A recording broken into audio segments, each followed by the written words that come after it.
Hello बच्चों, तो कल के एग्जाम के लिए हम आपके सामने लेके आ गए हैं 400 एमबीबीआई ऑब्जेक्टिव क्वेश्चन जो आपके कल वाले एग्जाम में फाइनली इसी क्लास से सभी ऑब्जेक्टिव क्वेश्चंस पूछे जाएंगे।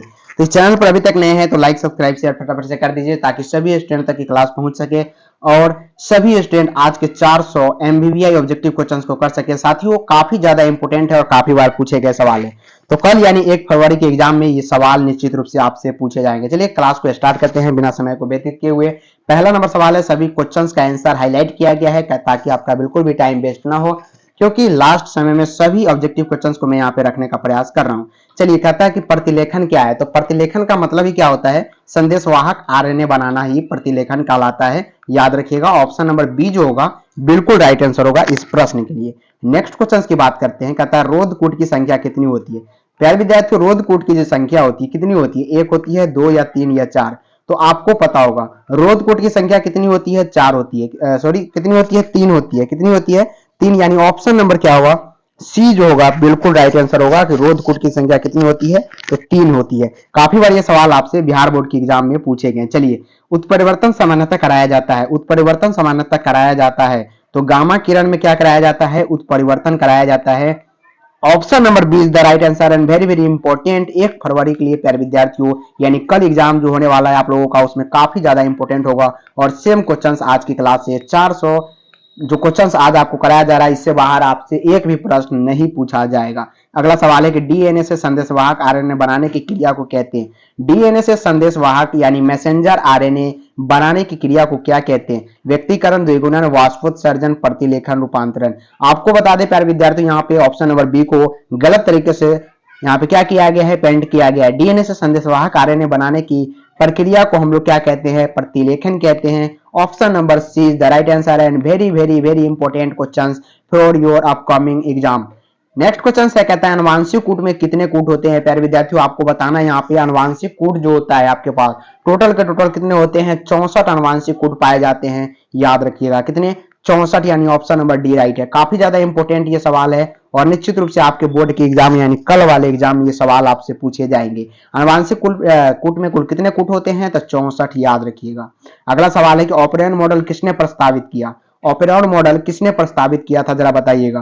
तो याद रखिएगा ये जैकब और मोनार ने। काफी ज्यादा इंपॉर्टेंट है और बोर्ड के नजरिए से काफी बार ये सवाल पूछे भी गए और कल के एग्जाम में ये सवाल निश्चित रूप से आपसे पूछे जाएंगे। अगला सवाल है कि मानव में त्वचा के रंगों की वंशागति उदाहरण है। तो रंग की जो वंशागति होती है प्यारे विद्यार्थियों, अधिक जीन की वंशागति होती है। कोई एक जीन उसको रेगुलेट नहीं करता है। याद रखिएगा, मानव में जो त्वचा के रंग होते हैं वो बहुत सारे जीन मिलकर उसको रेगुलेट करने का कार्य करते हैं। ऑप्शन नंबर क्या होगा, सी जो होगा बिल्कुल राइट आंसर होगा। प्रोटीन संश्लेषण की क्रिया संपन्न होती है, जरा बताइएगा। प्रोटीन संश्लेषण की क्रिया जो होती है कहां पे संपन्न होती है, तो राइबोसोम में प्रोटीन बनता है। कहां बनता है प्यारे विद्यार्थियों, राइबोसोम में। चलिए साथियों, तो इसका फाइनल ऑप्शन नंबर क्या होगा, सी जो होगा बिल्कुल राइट आंसर होगा। अगला सवाल पे चलते, कहता है डीएनए अंगुली का प्रिंटिंग को किसने विकसित किया था। तो डीएनए अंगुली का प्रिंटिंग को प्यारे साथियों जिसने विकसित किया था, एलेक्स जेफरी। एलेक्स जेफरी जो है डीएनए फिंगर प्रिंटिंग को विकसित करने वाला यानी उनका जनक माना जाता है। याद रखिएगा, काफी बार ये सवाल आपके बोर्ड एग्जाम में पूछे गए और एमबीबीआई क्वेश्चंस है और कल के एग्जाम में ये सवाल निश्चित रूप से पूछे जाएंगे। याद रखिए। अगला सवाल है कि जंपिंग जीन कहलाता है। प्यारे विद्यार्थियों, जंपिंग जीन क्या कहलाता है आपको यहाँ पे पता होना चाहिए। तो जंपिंग जीन जो होता है वो ट्रांसपोजॉन कहलाता है। क्या कहलाता है, ट्रांसपोजॉन क्या कहलाता है, जंपिंग जीन कहलाता है। नेक्स्ट क्वेश्चन है रेप्लिकेशन इनमें से किससे संबंधित है। रेप्लिकेशन इनमें से किससे संबंधित है, डीएनए से, आरएनए से, दोनों से, इनमें से कोई नहीं। तो आपको पता है रेप्लिकेशन हमेशा डीएनए में किया जाता है। प्यारे विद्यार्थियों, किसमें, डीएनए में किया जाता है। किसमें किया जाता है, डीएनए, जो कि आपके ऑप्शन नंबर यहाँ पे ए में दिया गया है। ऑप्शन नंबर ए क्या होगा, बिल्कुल राइट आंसर होगा। डीएनए की अगर संरचना पूछेगा प्यारे विद्यार्थियों तो डबल कुंडलित होती है यानी डबल हेलिक्स संरचना होती है, ये आपको पता ही है। चलिए, एडेनिन की जगह पर साइटोसिन के आ जाने को क्या कहते हैं। अगर एडेनिन की जगह पर प्यारे विद्यार्थियों साइटोसिन आ जाए तो उस अवस्था को हम लोग ट्रांसवर्जन कहते हैं। क्या कहते हैं, ट्रांसवर्जन। ऑप्शन नंबर क्या होगा, सी राइट होगा। काफी बार ये सवाल आपके बोर्ड एग्जाम में पूछे गए और कल के पेपर में निश्चित रूप से फिर से ये सवाल पूछे जाएंगे 100%। अगला सवाल है कि ओकाजाकी टुकड़ा संबंधित है। ओकाजाकी टुकड़ा किससे संबंधित है, तो रेप्लिकेशन से संबंधित है। किससे संबंधित है प्यारे साथी ओकाजाकी टुकड़ा, रेप्लिकेशन याद रखिएगा। क्या याद रखिएगा, रेप्लिकेशन याद रखिएगा। अगला है कि प्यूरिन की जगह पर अगर पिरामिडीन अथवा पिरामिडीन की जगह पर प्यूरिन के प्रतिस्थापन को क्या कहते हैं। प्यूरिन की जगह पर अगर पिरामिडीन आ जाए अथवा पिरामिडीन की जगह पर प्यूरिन आ जाए तो इस प्रतिस्थापन को हम लोग ट्रांसवर्जन कहते हैं, जैसा कि पिछले क्वेश्चंस में किया गया। एडेनिन की जगह पर साइटोसिन देखें तो ऑप्शन नंबर यहाँ पे बी जो होगा बिल्कुल राइट आंसर होगा इस प्रश्न के लिए।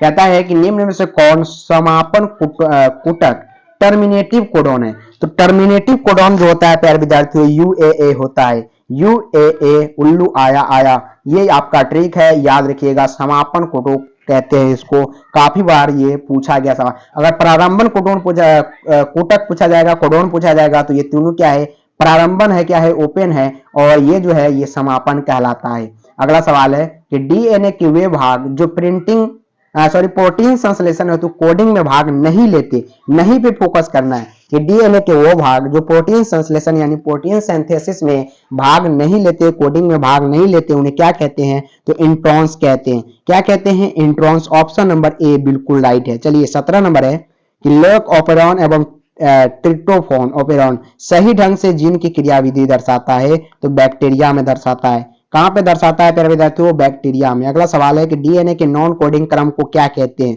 डीएनए के नॉन कोडिंग क्रम को प्यारे साथियों क्या कहते हैं, विखंडित जीन कहते हैं, इंट्रॉन कहते हैं, एक्सॉन, या इनमें से कोई नहीं। तो आपको बता दूं डीएनए के नॉन कोडिंग क्रम को हम लोग इंट्रॉन कहते हैं। क्या कहते हैं प्यारे साथियों, इंट्रॉन, जो आपके ऑप्शन नंबर बी में दिए गए हैं, जो नॉन डीएनए के नॉन कोडिंग क्रम कहलाता है।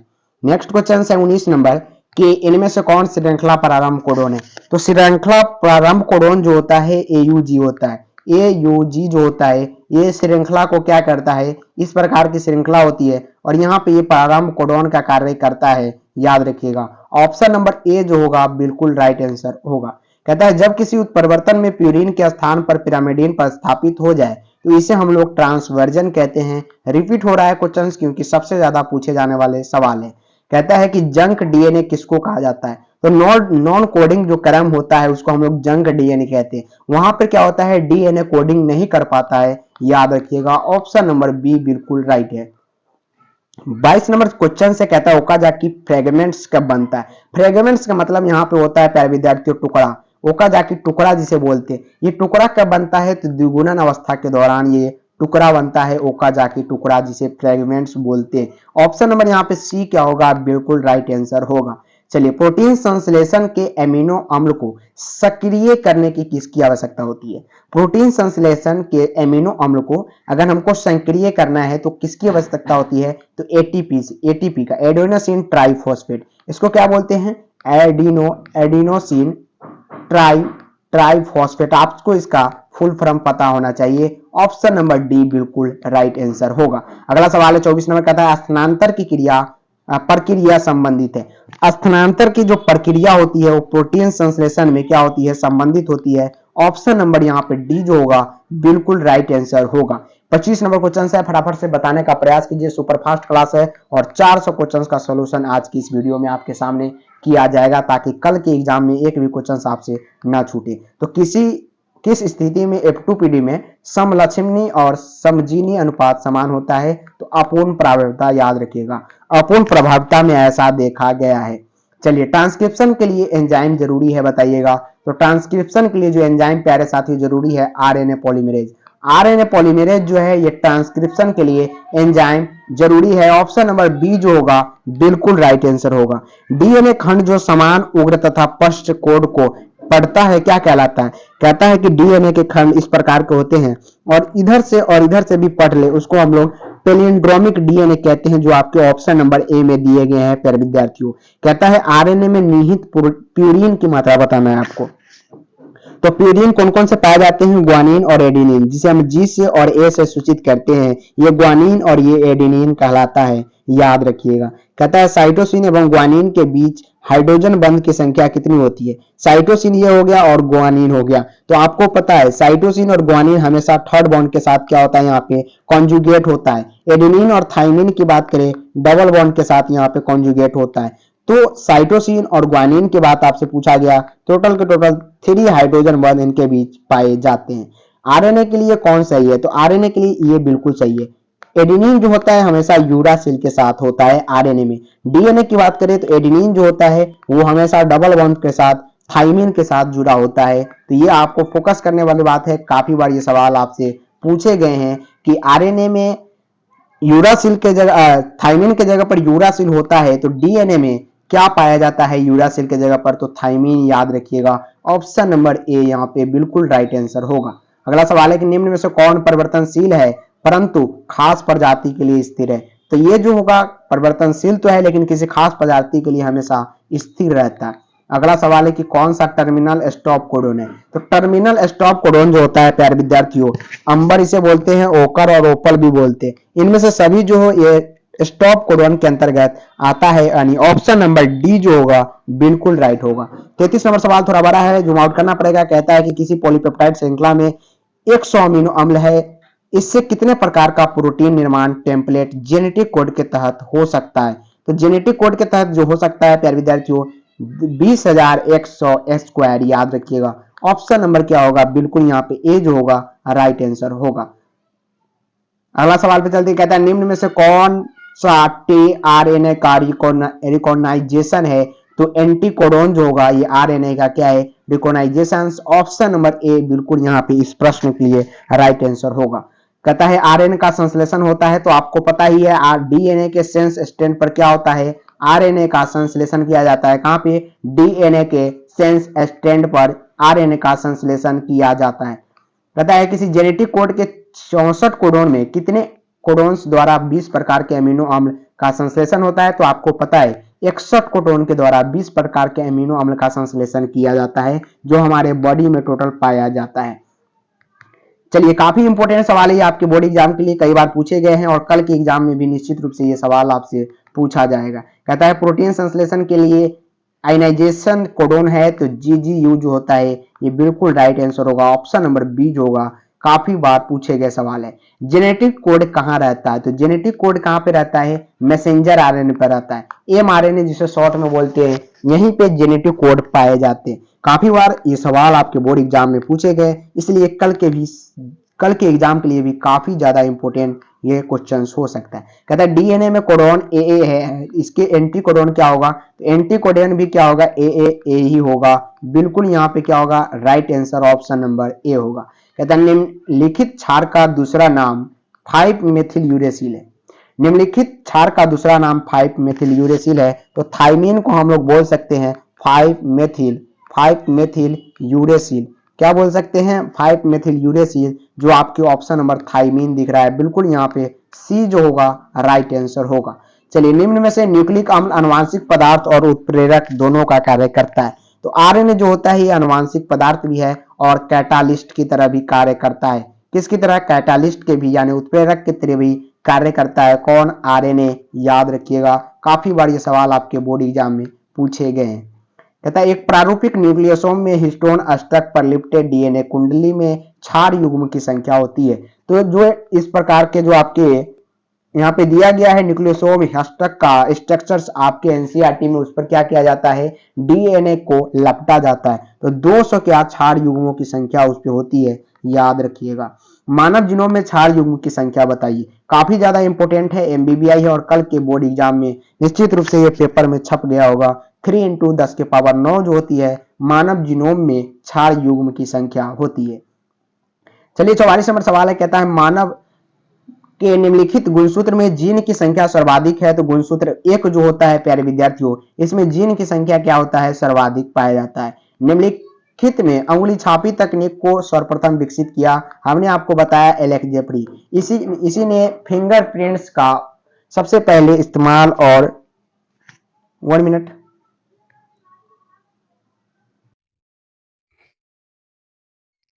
हाँ जी दोस्तों, तो इन्होंने ही सर्वप्रथम उंगली छापी तकनीक का क्या किया था, आविष्कार किया था, एलेक्स जेफरी, जिसके द्वारा रेप कांड की पता लगाया जा सकता है। प्यारे विद्यार्थियों, या किसी माता पिता के बच्चे से अगर कांटेक्ट नहीं है, अगर कोई अन्य आदमी उस पर क्या कर रहा है, आरोप लगा रहा है, तो उसके लिए भी यहाँ पे चेकअप किया जाता है उंगली छापी तकनीक। तो ये एलेक्स जेफरी जो है, इन्होंने ही उंगली छापी तकनीक का आविष्कार किया और फादर ऑफ फिंगरप्रिंट्स इसे ही कहते हैं, एलेक्स जेफरी को। नेक्स्ट क्वेश्चन है कि जीवाणु के अनुलेखन इकाई में संरचनात्मक जीन होता है। तो संरचनात्मक जीन जो होता है, याद रखिएगा, पॉलीसिस्टोनिक होता है। कैसा होता है? पॉलीसिस्टोनिक जीवाणु के अनुलेखन इकाई में संरचनात्मक जीन होता है। ऑप्शन नंबर क्या होगा? बी जो होगा बिल्कुल राइट आंसर होगा।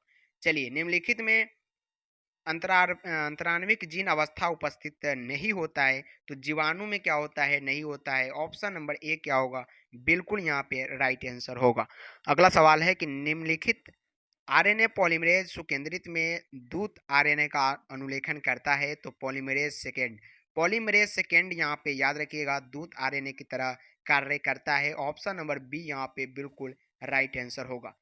49 नंबर सवाल है, कहता है कि प्रतिकृति के दौरान डीएनए पॉलीमरेज द्वारा बहुलकन की दिशा होती है, तो हमेशा इस प्रकार की जब लाइनें होती है, तो एक 5 से 3 और 3 से इधर 5 होती है, तो 5 से 3 के दिशा में हमेशा होती है, इस प्रकार याद रखिएगा। तो ऑप्शन नंबर ए राइट होगा। काफ़ी बार ये सवाल आपके बोर्ड एग्जाम में पूछे गए। कहता है निम्नलिखित में अनुलेखन और स्थानांतर के साथ साथ संपन्न हो सकते हैं। ये जीवाणु में क्या होगा? अनुलेखन और स्थानांतर दोनों साथ साथ हो सकता है। Option number A right answer है। काफ़ी बार ये बोर्ड एग्जाम में सवाल पूछे गए, याद रखिएगा। निश्चित रूप से कल वाले पेपर में भी पूछे जा सकते हैं। ये तो और ज़्यादा इंपॉर्टेंट है आपके लिए, 51 नंबर सवाल, और निश्चित रूप से कल के पेपर में 100% ये सवाल पूछे जाएंगे। सवाल क्या पूछा जाता है कि रोधकूट की संख्या कितनी है? तो रोधकूट यहाँ पे 3 प्रकार की होती है, याद रखिएगा। 61-64 कोडोन में से यहाँ पे 3 कोडोन निकल के आते हैं, याद रखिएगा, जो रोधकूट की संख्या कहलाती है। ऑप्शन नंबर यहाँ पे क्या होगा? सी जो होगा राइट आंसर होगा। डीएनए अणु के न्यूक्लियोटाइड का पूरक होता है। डीएनए अणु के न्यूक्लियोटाइड का पूरक क्या होता है? तो एमआरएनए एवं नाइट्रोजनी बेस होता है। एमआरएनए का नाइट्रोजन बेस जो होता है, यही डीएनए के न्यूक्लियोटाइड का पूरक होता है। चलिए, कहता है किस जीन के साथ एंजाइम आरएनए पॉलीमरेज जुटा हुआ रहता है? तो प्रमोटर जीन के साथ हमेशा वो जुड़ा हुआ रहता है, आरएनए पॉलीमरेज जुड़ा हुआ रहता है, याद रखिएगा। अगला सवाल है कि लैक ऑपरेन में कितने संरचनात्मक जीन पाए जाते हैं? तो प्यारे साथियों, हमेशा 3 पाए जाते हैं। कितने पाए जाते हैं? 3 संरचनात्मक जीन लैक ऑपरेन में पाए जाते हैं। काफ़ी बार ये सवाल पूछे गए, एमबीबीआई क्वेश्चन है, याद रखिएगा। कल के पेपर में ऐसे सवाल निश्चित रूप से पूछे जाएंगे, और 400 क्वेश्चन में से निश्चित रूप से कल के पेपर में सबसे ज़्यादा सवाल आज की क्लास से पूछे जाएंगे। अगला सवाल है कि डीएनए के पैरिमिडीन में पाया जाता है, तो हमने बताया थाइमीन और साइटोसिन। डीएनए के पैरिमिडीन में क्या पाया जाता है? थाइमीन और पाया जाता है, साथ ही साथ साइटोसिन पाया जाता है, याद रखिएगा। कहता है एक संदेशवाहक आरएनए में कितने न्यूक्लियोटाइड का क्रम अमीनो अम्ल के लिए कोड करता है?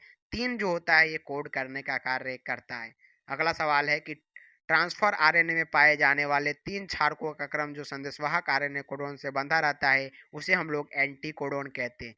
एंटी कोडोन याद रखिएगा। एक एमआरएनए एक एमआरएनए में अमीनो अम्ल के कोड के लिए कितने न्यूक्लियोटाइड अनुक्रम हो सकता है? तो हमेशा एक ही अनुक्रम होते हैं। Option number A right answer होगा।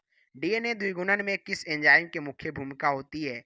तो डीएनए द्विगुणन में किस एंजाइम की मुख्य भूमिका होती है? डीएनए पॉलीमरेज की। फटाफट से हम सभी क्वेश्चंस का सॉल्यूशन करा रहे हैं, आप लोग भी फटाफट से लाइक, सब्सक्राइब और शेयर ज़्यादा से ज़्यादा भाई बहन दोस्त जितने भी ग्रुप है सभी में कर दीजिए, ताकि लास्ट समय में 400 क्वेश्चंस का हमारा रिवीजन कर सके सभी स्टूडेंट। तो कहता है प्रोटीन संश्लेषण में 2 अमीनो अम्ल के बीच किस प्रकार बंध होता है? हमने आपको बताया पेप्टाइड बंध पाया जाता है प्रोटीन संश्लेषण में दोनों अमीनो अम्लों के बीच। अगला सवाल है कि बीटल एवं टैटम्स का न्यूरोस्पोरा पर किया गया महत्वपूर्ण प्रयोग सिद्ध करता है कि एक एंजाइम एक जीन उत्पन्न करता है। हमेशा एक जो एंजाइम होगा एक ही जीन को उत्पन्न कर सकता है, उससे ज़्यादा नहीं कर सकता। Option number B right answer होगा। 62 नंबर सवाल है, जरा ध्यान से देखिएगा, कल के लिए काफ़ी इंपॉर्टेंट है। कहता है निम्नलिखित में से अनुलेखन के लिए महत्वपूर्ण है, तो डीएनए मिथाइलेज। डीएनए मिथाइलेज जो होता है, ये अनुलेखन के लिए सबसे ज़्यादा महत्वपूर्ण योगदान निभाता है। फिर से सवाल है डीएनए फिंगरप्रिंट्स का क्या कार्य है? तो ये संतान के सही माता-पिता की पहचान करना, जैसा कि हमने बताया राइट आंसर है। फोरेंसिक विज्ञान द्वारा प्रयोगशाला में अपराधियों की पहचान करना, ये भी राइट है। और संगीत माता-पिता की जानकारी प्राप्त करना, ये भी राइट है। ऑप्शन नंबर डी जो होगा बिल्कुल राइट आंसर है, याद रखिएगा।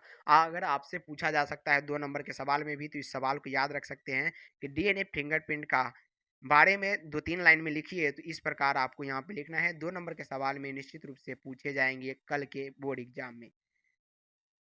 कहता है अनुलेखन के समय यदि डीएनए बलयक के न्यूक्लियोटाइड क्रम को एटीएजीसी द्वारा कोडित किया जाता है, तो एमआरएन में न्यूक्लियोटाइड का वलय बताइए। तो क्या होगा? बिल्कुल यूएयूजीसी होगा, याद रखिएगा। कहता है आरएनए के पैरामिडीन में पाया जाता है, तो साइटोसिन और यूरासिल, जिसे शॉर्ट में सी और यू लिख सकते हैं। सी और यू लिख सकते हैं, याद रखिएगा। इसे साइटोसिन बोलते हैं, इसे यूरासिल बोलते हैं, और ये आरएनए के पैरामिडीन में पाया जाता है। चलिए, ट्रांसक्रिप्शन के समाप्ति किसके द्वारा होती है? तो ट्रांसक्रिप्शन की जो समाप्ति होती है रो प्रोटीन के द्वारा होती है। किसके द्वारा? रो प्रोटीन के द्वारा की जाती है। कहता है डीएनए का एक जीवाणु जो कोशिका से दूसरे को जीवाणु कोशिका में जीवाणु भोजी द्वारा स्थानांतर को क्या कहते हैं? तो ट्रांसडक्शन कहते हैं, जो आपके ऑप्शन नंबर यहाँ पे बी में दिख रहा है। चलिए, कहता है किस आरएनए का क्लोवर लीफ मॉडल होता है? किस आरएनए का क्लोवर लीफ मॉडल होता है? तो टीआरएनए, याद रखिएगा। टीआरएनए का क्या होता है? यहाँ पे क्लोवर लीफ मॉडल पाया जाता है। काफी बार सवाल आपके बोर्ड एग्जाम में पूछे गए, इसलिए सभी प्रश्नों को यहाँ पे आपके सामने लाया गया। कहता है आरएनए संबंध के पश्चात कौन सा एंजाइम एक्सोन खंड को पुनः जोड़ता है, यानी जोड़ने का कार्य कौन सा एंजाइम करता है? तो आरएनए लाइगेज। लाइगेज जो होता है प्यारे विद्यार्थियों, ये जोड़ने का कार्य करता है, और कल के एग्जाम में ये एंजाइम के बारे में आपसे निश्चित रूप से पूछा जाएगा। कहता है एक डीएनए अणु में एडेनिन और थाइमिन के मध्य उपस्थित हाइड्रोजन बंध की संख्या, हमने बताया एक डीएनए अणु में एडेनिन और थाइमिन जो होता है प्यारे विद्यार्थियों, हमेशा ये डबल बॉन्ड के साथ जुड़ा हुआ रहता है। कौन से बॉन्ड? Double bond. और डबल बॉन्ड में हमेशा 2 ही हाइड्रोजन होते हैं, यानी option number A right answer होगा। नेक्स्ट क्वेश्चन है यदि डीएनए के किसी पृथक किए गए स्ट्रोन को 82 से 92 डिग्री सेल्सियस ताप पर रखा जाए, तो वह खुल जाता है, यानी छटक जाता है। इस प्रकार के अगर मुड़ा हुआ डीएनए रहता है, लेकिन अगर इस प्रकार के डीएनए अगर सीधा कर दिया जाए, तो जो भी बीच में ये जो बंद होते हैं ये आपस में खुल जाते हैं, और दोनों रज्जुक पृथक हो जाते हैं। ये रज्जुक अलग और ये वाला अलग हो जाते हैं। ऑप्शन नंबर यहाँ पे डी क्या होगा? राइट आंसर होगा। कहता है डीएनए श्रृंखला वृद्धि को ओकाजाकी खंड द्वारा अनुलेख होता है। ऑप्शन नंबर ए यहाँ पे राइट आंसर होगा। निम्न में से कौन डीएनए संश्लेषण हेतु आरएनए का टेम्पलेट के रूप में प्रयोग करता है? तो यहाँ पे रिवर्स ट्रांसक्रिप्शेज, याद रखिएगा। Option number A right answer होगा। डीएनए के 2 पॉलीन्यूक्लाइड श्रृंखला कैसी होती है? तो हमने आपको बताया प्रति समानांतर होती है। कैसी होती है प्यारे विद्यार्थियों? प्रति समानांतर, यानी इस प्रकार की होती है, यानी एक दूसरे के क्या हुआ? समानांतर हुआ। एक दूसरे का क्या हुआ? यहाँ पे समानांतर होता है। न्यूक्लिक अम्ल एक प्रबल अम्ल है, इसकी अम्लता का कारण बताइए। तो अम्ल में किसके कारण अम्लता हो जाती है न्यूक्लिक अम्ल में? तो ये फॉस्फेट्स के कारण। किसके कारण प्यारे विद्यार्थियों?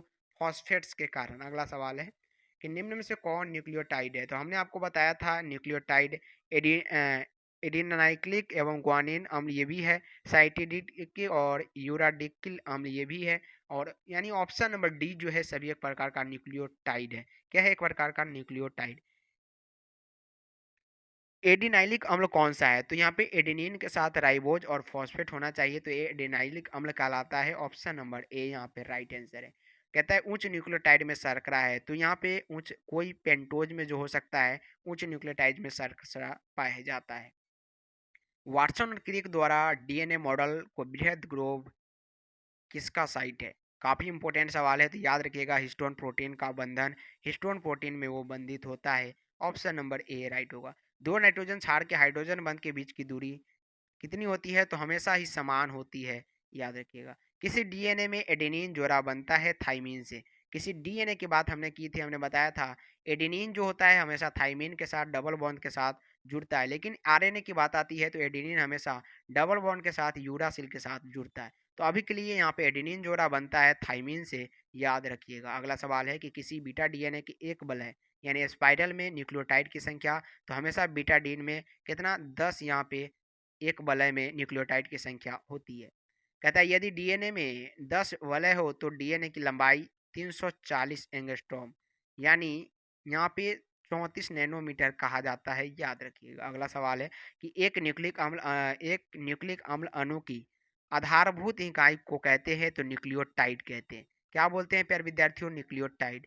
काफी बार ये आपके एग्जाम में पूछे गए सवाल है और कल के एग्जाम में निश्चित रूप से ये सवाल फिर से पूछे जाएंगे। कहता है किसके द्वारा आरएनए भिन्न होता है डीएनए से? तो शर्करा और पैरामिडीन के कारण आरएनए भिन्न होता है किससे? डीएनए से। कहता है किसी न्यूक्लियोटाइड के पेंटोज शर्करा के किस कार्बन के साथ नाइट्रोजन क्षार जुड़ा होता है? तो हमेशा फर्स्ट कार्बन के साथ यहाँ पे नाइट्रोजन क्षार जुड़ा होता है। डीएनए रिपेयरिंग होती है तो डीएनए पॉलीमरेज सेकेंड के द्वारा डीएनए की रिपेयरिंग की जाती है। राइबोटाइड बना होता है तो हमने आपको बताया था राइबोज फॉस्फेट और यूरेसिल मिलकर राइबोटाइड का निर्माण करता है। ऑप्शन नंबर ए यहाँ पे राइट आंसर होगा इस प्रश्न के लिए।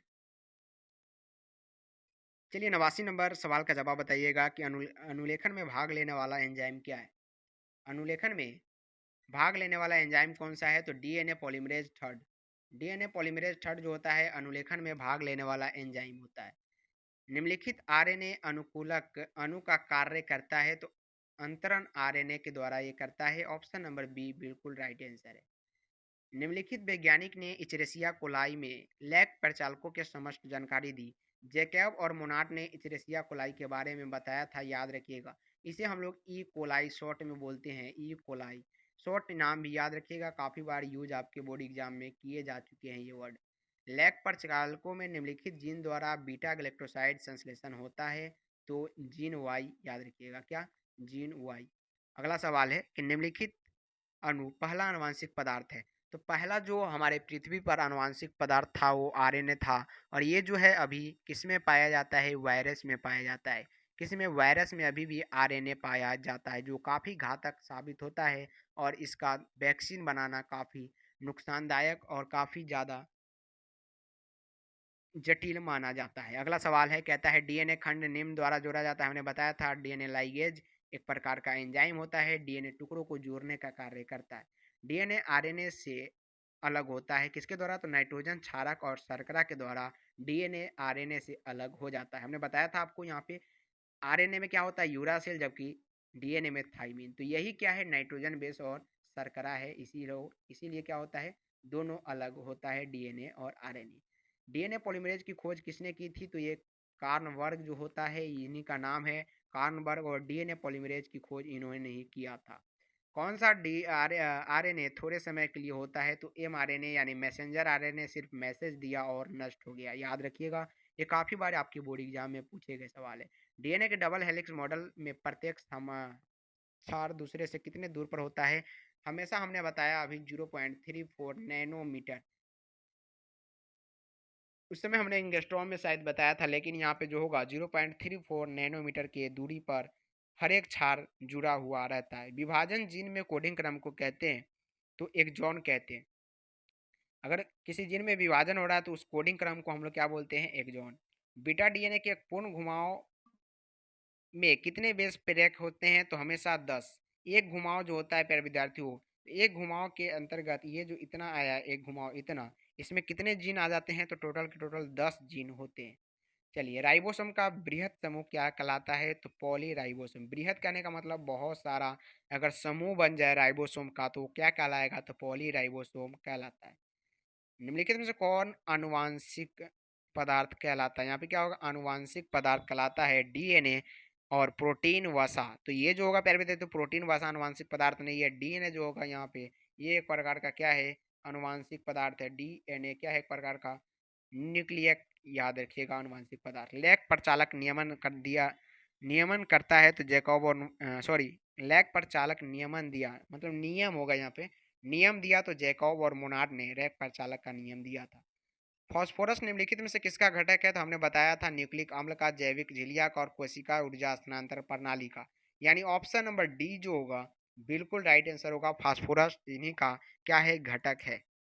निम्नलिखित में से कौन सा न्यूक्लियोटाइड है?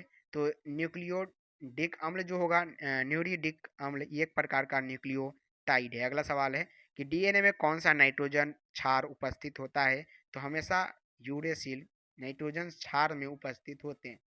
किसी प्रोकैरियोटिक में डीएनए और आरएनए का अनुपात 1:2 है। यूरेकैरियोटिक में यह अनुपात क्या होगा? तो हमेशा 1:1 ही होता है, याद रखिएगा।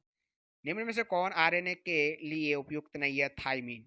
अभी हल्का-हल्का भी सवाल आने वाला है कुछ ही मिनटों में, आप लोग धैर्य बनाए रखिए और लास्ट तक सभी क्वेश्चंस को देखते रहें। कुछ हार्ड है, कुछ मीडियम है और कुछ सबसे ज़्यादा लो क्वालिटी के क्वेश्चंस हैं, जो बार-बार आपके बोर्ड एग्जाम में पूछे गए। प्रोकैरियोटिक आनुवंशिक तंत्र में निहित है, तो डीएनए हिस्टोन रहित है, याद रखिएगा, ऑप्शन नंबर बी राइट है। और डीएनए अणु में साइटोसिन हमेशा किससे जुड़ा रहता है? ये ग्वानिन के साथ जुड़ा रहते हैं। डीएनए में साइटोसिन हमेशा ग्वानिन के साथ जुड़ा रहता है।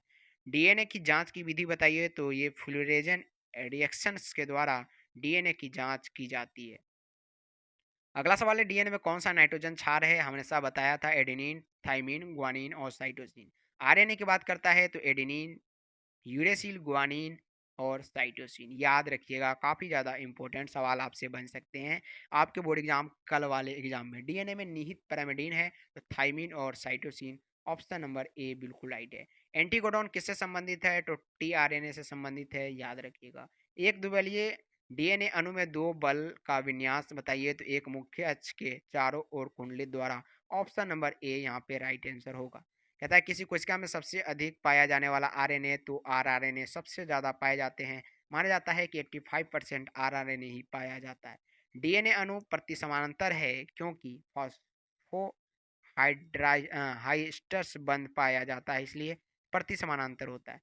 अनुवांशिक कूट में कितने कूट होते हैं? हमने आपको बताया था, टोटल के टोटल 64 अनुवांशिक कूट होते हैं। ऑपरेंड मॉडल प्रस्तावित किया था जैकब और मोनार्ड ने, ऑपेरॉन मॉडल दिया था।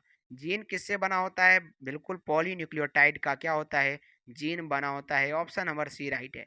किसी रेट्रो वायरस में अनुवांशिक पदार्थ है, तो आरएनए जो होता है प्यारे विद्यार्थियों, किसी रेट्रो वायरस में अनुवांशिक पदार्थ होता है।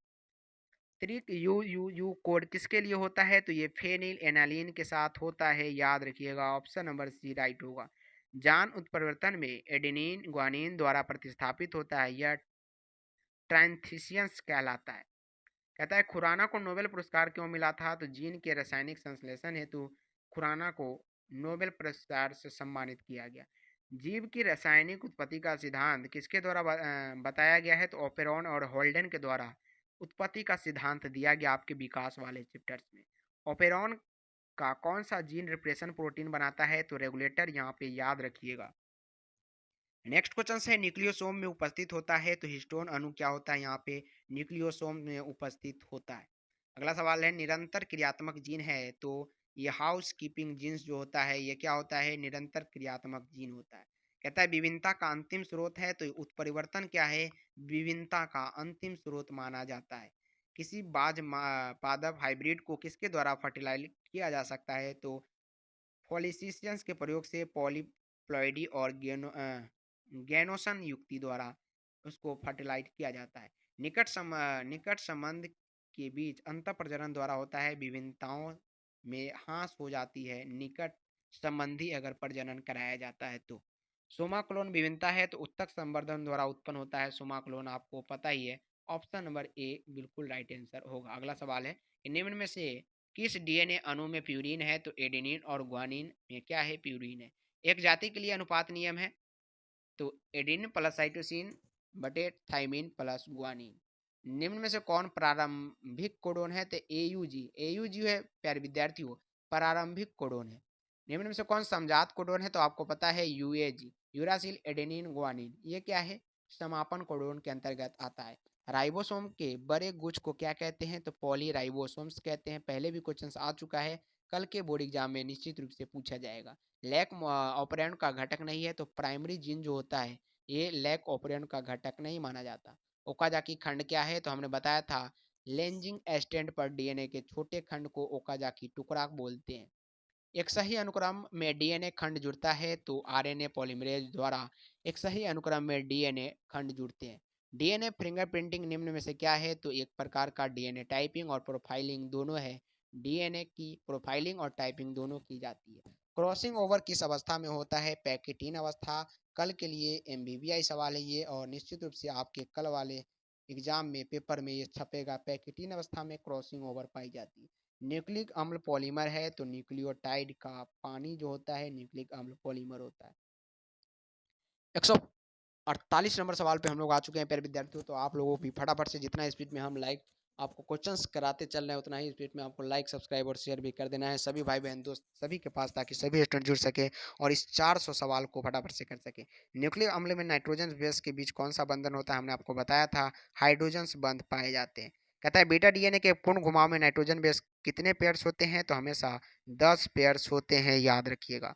सूक्ष्म प्रजनन में कराया जाता है तो हमेशा अलैंगिक प्रजनन और समान आनुवंशिक गुणों वाले पौधे में सूक्ष्म प्रजनन कराया जाता है। ओपेरॉन मॉडल क्या प्रदर्शित करता है, तो जीन का रेगुलेशन करता है प्रदर्शित कौन ओपेरॉन मॉडल। इनमें से कौन सा नाइट्रोजन बेस डीएनए में नहीं होता, तो यूरासिल। यूरासिल जो होता है ये डीएनए में नहीं पाया जाता। डीएनए इनमें से किसका आनुवांशिक पदार्थ है, बैक्टीरियोफेज। आपका इसका चित्र जो है पूछा जा सकता है और एनसीईआरटी में आप लोग देख ले जरूर बैक्टीरियोफेज का। डीएनए से एमआरएनए बनाने की क्रिया को क्या कहते हैं, तो ट्रांसक्रिप्शन कहते हैं। आपको पता ही है, पहले भी क्वेश्चंस कराया जा चुका है। एक ही स्थान पर उपस्थित रहने वाले जीन जिसकी विभिन्न अभिव्यक्ति हो उन्हें बहुजीन कहते हैं। क्या बोलते हैं, बहुजीनी अवस्था बोलते हैं। प्रतिजैविक प्रतिरोधी जीवाणु का प्रादुर्भाव इनमें से किसका उदाहरण है, तो अनुकूली विकरण का यहाँ पे उदाहरण है। ऑप्शन नंबर ए बिल्कुल राइट है। सुकेंद्रकियों में T R N A 5s RNA RRNA के अनुलेखन में कौन सा अंतर्ग्रस्त है, तो RNA पॉलीमरेज थर्ड जो होता है अंतर्ग्रस्त होता है। प्रतिबंधन एंडोन्यूक्लियस डीएनए के एक विशेष शाखा अनुक्रम को पहचानता है और पोलिडोमिक अनुक्रम न्यूक्लियोटाइड अणुओं द्वारा पहचान की जाती है। किसी भी जीन की अनअभिव्यक्ति इनमें से किसके द्वारा संपादित होती है, तो छोटा व्यक्तिकरण आरएनए आरआई के द्वारा और एंटीसेंस आरएनए के द्वारा। ऑप्शन नंबर क्या होगा, सी बिल्कुल राइट होगा। डीएनए से प्रत्यक्ष रूप से संश्लेषण नहीं किया जा सकता है प्रोटीन का, याद रखिएगा। अगला सवाल है कि ट्रिप्टोफेन ओपेरॉन किस प्रकार के तंत्र को दर्शाता है, दमनकारी। यहाँ पे ऑप्शन नंबर बी बिल्कुल राइट है। जीन को सिस्ट्रॉन रिकॉन एवं म्यूटॉन के रूप में किसने परिभाषित किया था, तो वेंजर ने किया था। ऑप्शन नंबर डी राइट है। अभी सिंपल क्वेश्चंस भी आपके सामने आने वाले हैं। 100 क्वेश्चंस ऐसे हैं जो मीडियम लेवल के लो लेवल के हैं, जो आपके बिहार बोर्ड के एग्जाम में कई बार पूछे गए। तो यहाँ पे लॉक ऑपरॉन में लैक्टोज का क्या कार्य होता है, तो प्रेरक का कार्य यानी उत्परिवर्तन का कार्य करते हैं। रेगुलेटरी जीन को क्या कहा जाता है, तो निरोधक जीन। आपको पता ही है, option number A right answer होगा। यूकैरियोट्स में पाए जाने वाला नॉन कोडिंग क्रम को इंट्रॉन कहते हैं, याद रखिएगा। काफी बार ये सवाल पूछे गए। अनुवादन या स्थानांतर में बनता है, तो आरएनए से प्रोटीन बनता है। अनुवादन और स्थानांतर में हमेशा आरएनए से प्रोटीन बनता है।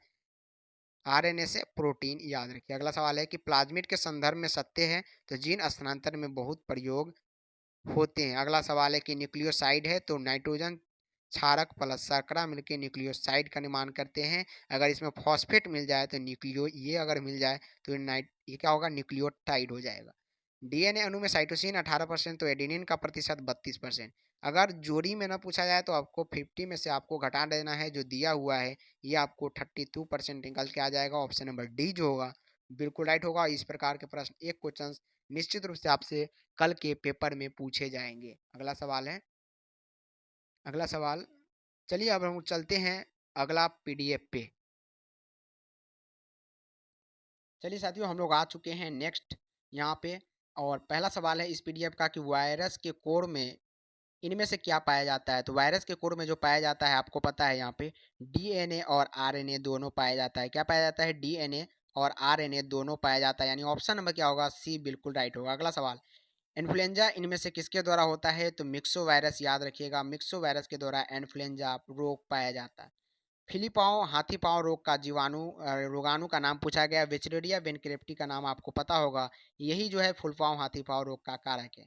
किस रोग हेतु एलिसा जांच की जाती है, सबसे ज्यादा बार पूछे गए HIV एड्स। HIV एड्स के द्वारा एलिजा जांच की जाती है। इनमें से किसके द्वारा डेंगू का विस्तारण होता है, मच्छर, याद रखिएगा। मच्छर के द्वारा डेंगू का विस्तारण किया जाता है। एंटीबायोटिक शब्द के प्रेरणा है, तो जेनर, याद रखिएगा। एंटीबायोटिक शब्द के प्रेरणा दिए थे। यौन संचारित रोग निम्नलिखित में से कौन है, तो इनमें से सभी जो है यौन संचारित है। एड्स, सिफिलिस और गोनोरिया सभी यौन के द्वारा फैल सकता है। टी लिम्फोसाइट्स उत्पन्न करता है, तो अस्थि मज्जा जो है यहाँ पे प्यारे विद्यार्थियों टी लिम्फोसाइट्स उत्पन्न करता है। अस्थि मज्जा क्या करता है, टी लिम्फोसाइट्स उत्पन्न करता है। आपको यहाँ पे पता ही है, कई बार ये क्वेश्चन कराया जा चुका है। अर्बुदीय विषाणु कारक है, तो ये कैंसर का कारक है। अर्बुदीय विषाणु काफी बार सवाल पूछे गए। निम्नलिखित में से कौन सा विषाणु जनित रोग है? तो पोलियो। पोलियो क्या है? एक प्रकार का विषाणु जनित रोग है। रुधिर में पाए जाने वाले हीमोग्लोबिन है तो आईजीएम याद रखिएगा। अगला सवाल, कौन यौन संचारित रोग है? तो गिनेरिया होगा, यहाँ पे थोड़ा मिसप्रिंट किया गया। अगला सवाल है कि टीकाकरण एक व्यक्ति को रोग से बचाता है, एक व्यक्ति को प्रतिरक्षा पदार्थ उत्पन्न करता है। कौन टीकाकरण? याद रखिएगा। एलएसडी प्राप्त होता है तो ये कवक से प्राप्त किया जाता है प्यारे साथियों। किससे प्राप्त किया जाता है एलएसडी? आपको पता है यहाँ पे कवक से। पीसीआर से जांच होती है एचआईवी की। एचआईवी का जो जांच होता है पीसीआर से। एड्स दिवस आपको पता है 1 दिसंबर को मनाया जाता है।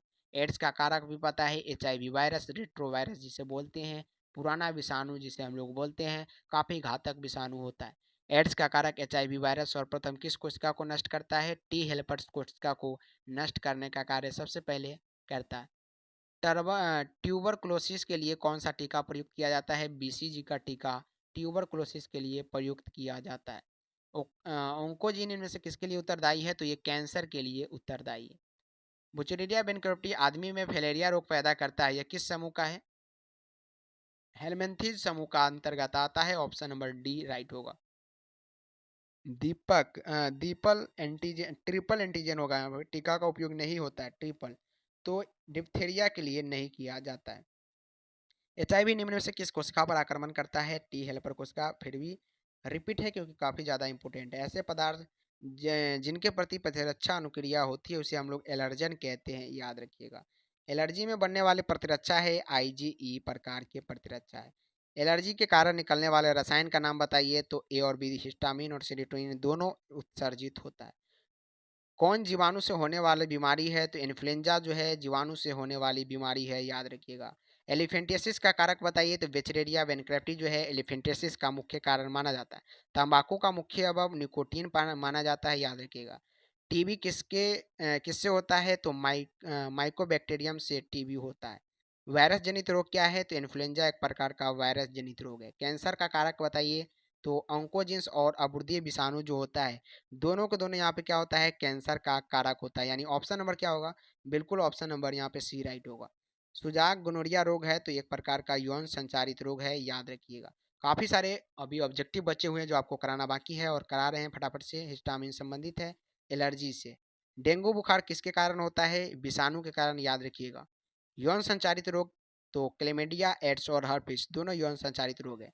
विडाल परीक्षण किस बीमारी के लिए किया जाता है? आपको बताया था टाइफाइड के लिए विडाल परीक्षण टेस्ट किया जाता है। निम्नलिखित में से कौन सा रोग प्रोटोजोआ परजीवी द्वारा संचारित होता है?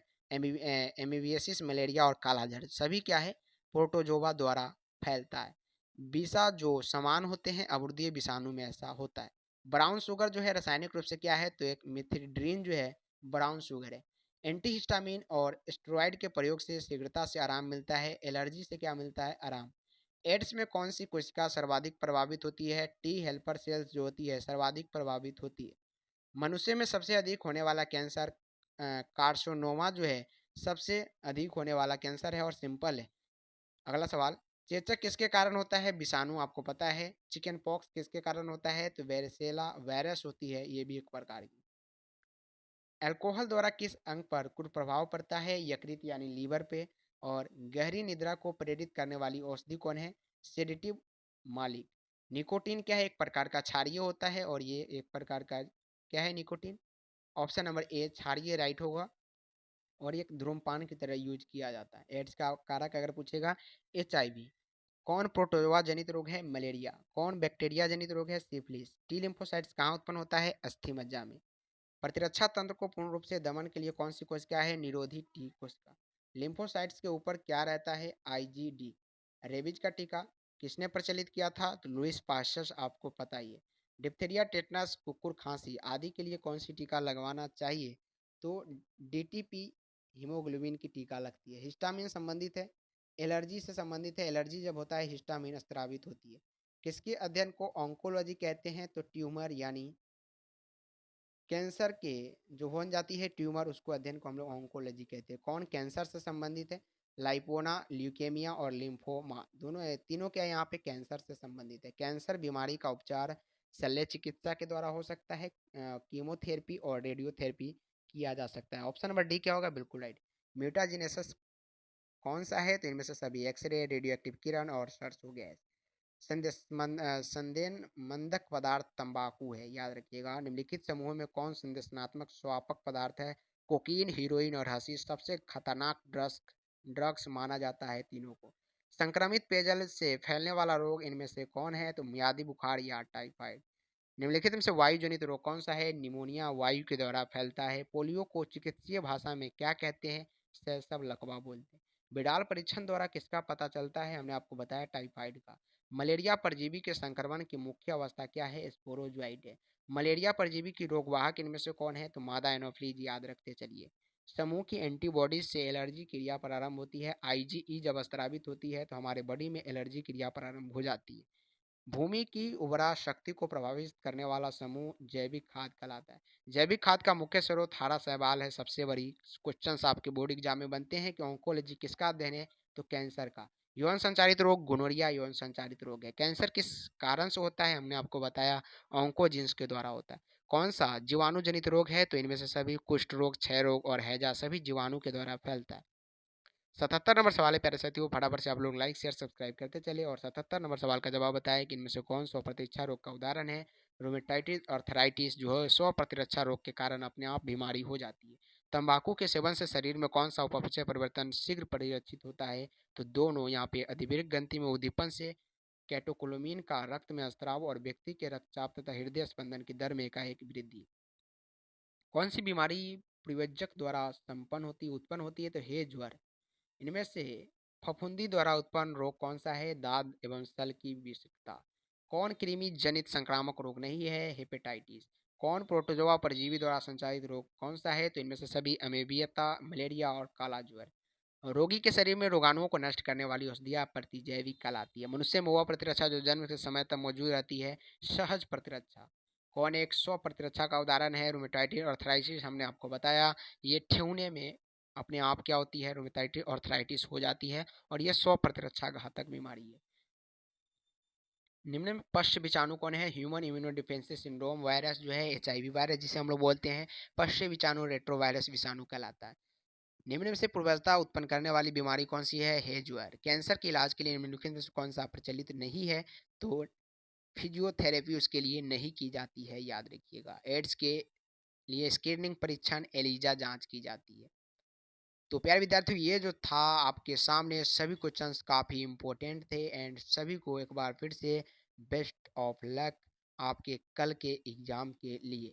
कमेंट करके आप लोग ज़रूर अपना प्यार बताइएगा, अपना अपना कमेंट बॉक्स में ज़रूर डालिएगा। मिलते हैं आपका फिर से पेपर का सॉल्यूशन लेके जब आप एग्ज़ाम देके कल आइएगा तब।